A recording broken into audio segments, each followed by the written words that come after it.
गाईची सायंकाळची दूध काढणं चालू आहे. बिना वासराचं गाई दूध देतात. फार गाई शांत आणि चांगल्या आहेत. बघा दूध काढणं चालू आहे आता छानपैकी. आज सोमवार आहे, उपवास आहे. सोमवार श्रावण महिन्यातले लगबग आहे. गुरेढोरे बांधून दिवसाचा उपवास. तर जाऊन उपवास सोडायचा सोमवार श्रावणातील पवित्र महिना आहे. पवित्र सोमवार दिवस असतो. तर बघा वडील हे करू लागलेले आहेत. मस्त दूध काढायचं जायचं. अंधार पडणे अगोदर जाऊन लगबग आता गाई गुरेढोरे दिवसभर चारून आले. आता बांधले, दूध काढून वासरांना बांधून चारा वैरण रात्रीची वैरण टाकून जायचं. म्हणजे सकाळी आणि लवकर यावं लागतं दूध काढाय. हे कष्टकरी जीवनकरी शेतकरी असं असतं जीवन.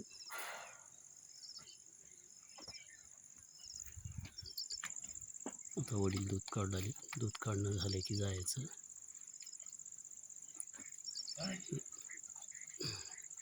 दररोजच असते आमचं. आता तिकडे लगबग आहे.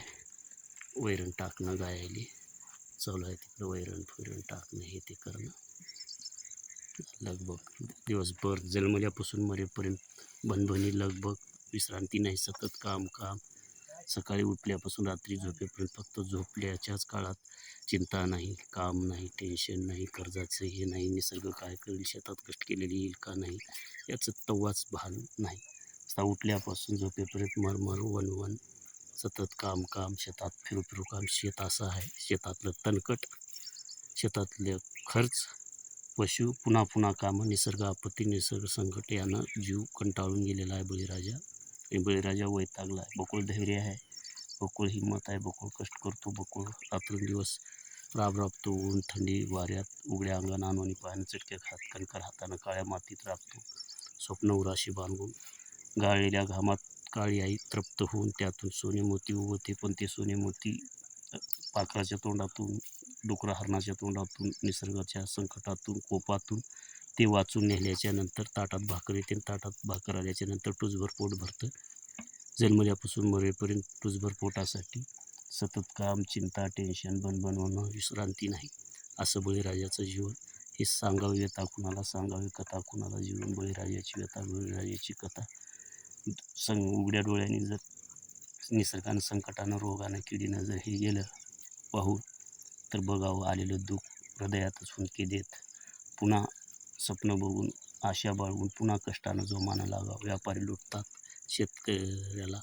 व्यापाऱ्याचा माल आला की भाव पडतात. व्यापाऱ्यापासून शेतकऱ्याकडे आला की भाव पडतात. व्यापाऱ्याकडे गेला की भाव पडतात. त्या गिऱ्हाईकालाही स्वस्त नाही, शेतकऱ्यालाही मालाला भाव नाही.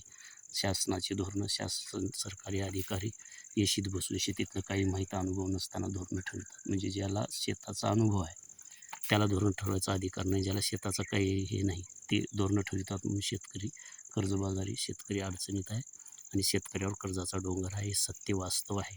हा व्हिडिओ आवडला तर शेअर करा, चॅनलला सबस्क्राईब करा अशाच नवीन माहितीसाठी. आणि सांगतो, जोपर्यंत शेतकरी जागृत होणार नाही, शेतकरी एकजुटीनं आवाज उठवणार नाही आणि शेतकरी जोपर्यंत माल पिकवणार नाही, स्वतःपुरताच पिकवून स्वतःचंच पोट भरेल, तोपर्यंत जगाचं पोट भरून स्वतःला उपाशी राहायची वेळ येणार नाही. मग जगाला, देशाला कळेल, इतरांना कळेल शेतकरी बळीराजाची किंमत काय असते. शेतकरी बळीराजाशिवाय आपण जगू शकत नाही, हे होऊ शकत नाही. तरी शेतकऱ्याला कसं एकजूट नाही. शेतकरी दयावान राहतो, विसरून जातो.